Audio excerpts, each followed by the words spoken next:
রাজধানীতে এমন অনেক মানুষ আছে যাদের কাছে ঈদের আলাদা কোনো বৈশিষ্ট্য নেই। আবার অনেকেই পরিবার পরিজনের সাথে ঈদ করেন না বহু বছর।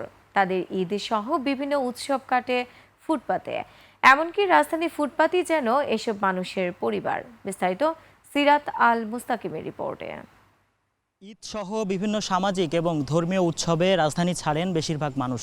তবে কিছু মানুষ থেকে যায় এই ইট পাথরের শহরে, যাদের মাথার উপরে ছাদ নেই। তাদের সুখ দুঃখ, হাসি কান্না এমনকি উৎসব তারা ভাগাভাগি করে নেন ফুটপাতের কংক্রিটের সাথে। মাঠের অলরাউন্ডার আমি, আর ঘরের অলরাউন্ডার টাইলক্স।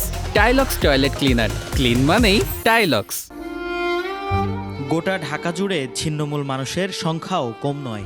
অনেকের নেই বাড়িঘর, নেই কোনো ঠিকানা, তাই ইচ্ছা থাকলেও আপনজনের সাথে করতে পারেন না ঈদ আনন্দ ভাগাভাগি। বহু বছর ধরে থাকেন ফুটপাতে। শেষ কত বছর আগে মনে হয় পরিবারের সাথে ঈদ করেছেন বা ঈদ আনন্দ? 30 বছর। আজকে 3 দিন ধরে অনাহারে ছিলাম। বোতল দোকান ছিল। বোতল দোকান? ঈদে বাড়িতে গেছিলেন? না।